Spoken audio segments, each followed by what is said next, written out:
Itulah nasib mulia Gus Dur setelah ditantang Mubahala. Ia diam tak membalas, namun Tuhan telah memberikan tanda kepada siapa ia berpihak. Bagaimana nasib penantangnya? Pembaca mungkin telah memahaminya. Tulisan terbaru dari Kiai Haji Madudin Usman Al-Bantani tanggal 28 Januari 2024 berjudul Nasabnya Batal. Ustadz Jamal Ba'agil ancam mati su'ul khotimah. Teman-teman bisa membacanya sendiri secara mandiri di link yang saya sematkan di kolom deskripsi.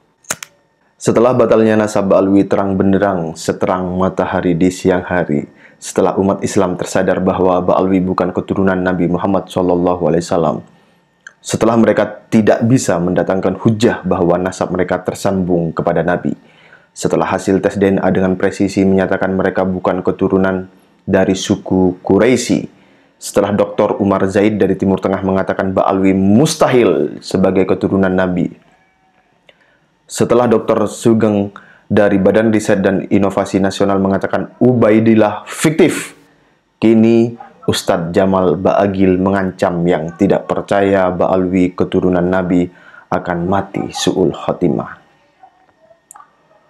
Ustadz Jamal dalam channel YouTube pribadinya mengatakan, "Saya khawatir mereka itu nanti kalau mereka tidak mengubah keyakinannya kualat dengan ribuan aulia Allah. Di Janbal itu, di zamannya Habib Abdurrahman As-Segaf itu, aulianya saja 10.000. Dan semuanya kebanyakan duriyahnya Ubaidillah. Kalau semua dinafikan dianggap bohong, nasabnya bohong, kalau mereka nggak tobat, coba kita lihat aja nanti. Apakah mereka mendapat husnul khotimah atau kebalikannya su'ul khotimah." Penulis teringat seorang keturunan Ba'alwi dulu pernah menantang Gus Dur keturunan Joko Tingkir dan Sunan Kalijaga yang bermubahalah.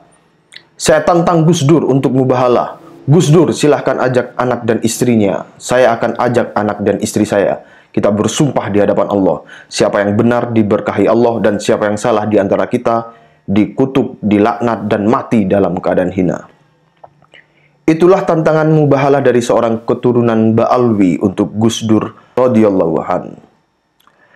Kemudian kita mengetahui bersama, Gus Dur mati dalam keadaan mulia. Negara dan presiden memberikan penghormatan tertinggi dalam upacara kenegaraan mengiringi jenazahnya. Jutaan manusia menangisinya. Ratusan ribu santri mengiringinya dengan doa dan pujian menuju pemakamannya. Dari mulai debu-debu tebu ireng menutupi jasadnya, di atas pusaranya tidak pernah sepi orang menziarahinya. Puluhan buku ditulis mengupas pemikirannya. Fotonya dipampang di mana-mana, di rumah, di kantor, di pesantren, di kaos-kaos remaja, di banner-banner pinggir jalan. Haulnya diadakan di mana-mana, bukan hanya oleh keluarganya, tetapi juga oleh banyak orang yang merasa kehilangan akan dirinya, akan ilmunya, akan karomahnya, akan kebijaksanaannya, akan kesederhanaannya, akan pembelaan dan keteguhannya pada kebenaran, akan canda dan tawanya yang lepas, akan peci coklatnya, dan akan semua kenangan indah bersamanya. Penulis berbahagia pernah menyentuh tubuh Gus Dur yang mulia ketika membantunya menaiki mobil hitam bermerek Nissan Elgrand B1926 AW di halaman kantor PBNU. Itulah nasib mulia Gus Dur setelah ditantang Mubahala.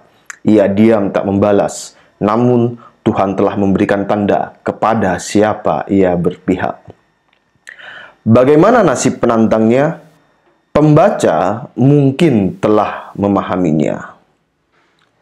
Ustadz Jamal tidak perlu risau, jamaahnya yang duduk karena ilmunya tidak akan meninggalkannya. Tidak perlu mengancam orang yang tidak percaya kepada nasab Anda. Kepercayaan itu dilindungi undang-undang negara.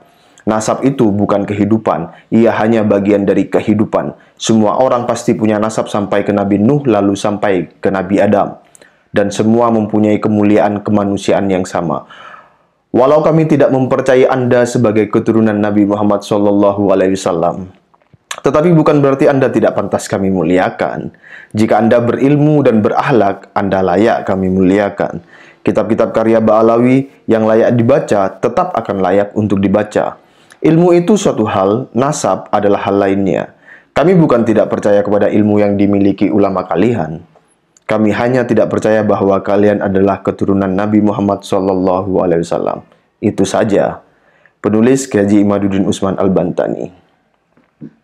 Siapakah yang mengajak menantang mubahalah kepada Gus Dur? Seingat saya itu imam besar Pentol Urat. Bagaimana nasibnya? Ya, kita lihat bersama.